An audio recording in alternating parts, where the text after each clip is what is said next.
Profit and loss के अंदर जैसे ही मेरे लेजर्स यहाँ पे दिखते हैं वैसे ही मुझे उसका जीएसटी का रिपोर्ट चाहिए कि इस लेजर में क्या जीएसटी है, इस लेजर में क्या जीएसटी है। तो इसके लिए क्या करना है, यही हम सोल्यूशन यहाँ पे देखने वाले हैं।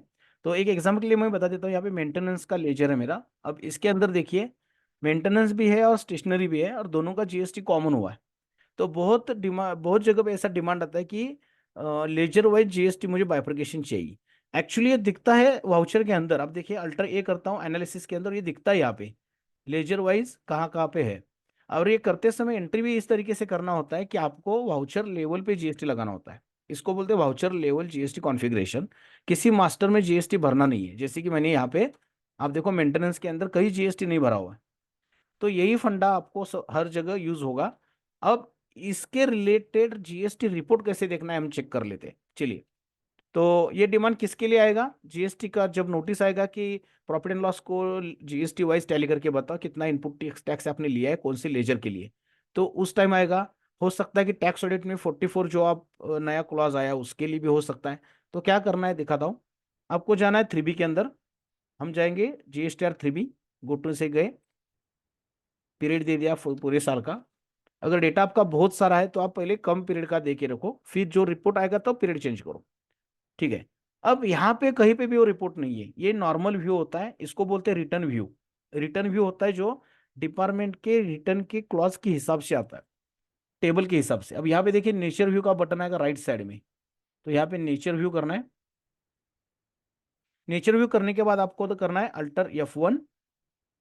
तो आप चेक कर सकते हैं यहाँ पे नेचर व्यू में क्या होता है। जो चार्टर्ड अकाउंटेंट्स या ऑडिटर्स लोगों के लिए, जो भी जीएसटी का रिटर्न ऑडिट रिटर्न फाइल करेंगे, इनके लिए जरूरी होता है।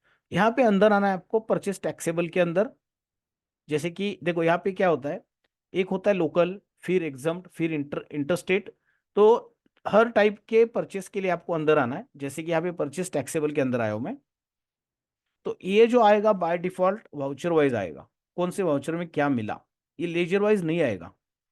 तो हम यहाँ पे क्या करेंगे, राइट साइड में पार्टी वाइज को क्लिक भी नहीं करेंगे। पार्टी वाइज को क्लिक करोगे तो क्या होगा, पार्टी वाइज समरी बन जाएगा। तो हम बोलते हैं कि जीएसटी नंबर वाइज सेटअप चाहिए मुझे, तो ये रिपोर्ट भी यहीं पे मिलता है। GST number wise consolidated setup party wise. ठीक है। उसकी जगह पे राइट साइड में छोटा सा बटन दिखेगा यहाँ पे। अब देखिए छोटा सा बटन है यहाँ पे, इसको क्लिक करेंगे। अब इसमें बीच में एक ऑप्शन आता है लेजर वाइज, बस यही आपको चाहिए, हो गया काम। अब हर लेजर का सेटअप आप देखोगे कि मेंटेनेंस का वाउचर मुझे दिख रहा है यहाँ पे 6500 का टोटल लेजर एंट्री। अब 6500 का जीएसटी यहाँ पे बता रहा है। आप देखो एंट्री में अंदर जाके बताता हूँ। 6500 दोनों मिला के होता है यहाँ पे। लेकिन 15,1599 का जो है वो मेरा स्टेशनरी का है उसी वाउचर के अंदर। फिर भी आप देखिए, जो स्टेशनरी का था यहाँ पे चला गया है। ये देखो 1599, 6 नंबर का वाउचर। अब यहाँ पे देखिए, ये भी 6 नंबर का वाउचर।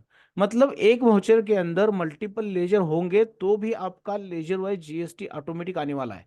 बहुत लोगों को ये परेशानी होती है कि लेजर मेरा जीएसटी का एक ही है, लेकिन प्रॉफिट एंड लॉस या एसेट के हिसाब से मैं उसको कैसे निकालूं। तो कोई जरूरत ही नहीं है कुछ नया कस्टमाइज करने की, बाय डिफॉल्ट ही टैली दे देगा आप। चलो रिपीट में बताता हूँ कहाँ पे आएगा।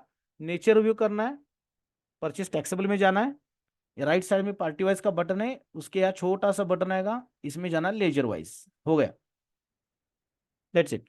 अगर आपको ये बाइफर्केशन नहीं चाहिए CGST से F12 कर लो। अब यहाँ पे नो बोल दो, बाइफर्केशन नहीं मिलेगा, सिर्फ टैक्सेबल और टैक्स मिल जाएगा। F12 कर लो, यस कर लो, आपको पूरी डिटेल मिल जाएगी। Thank you.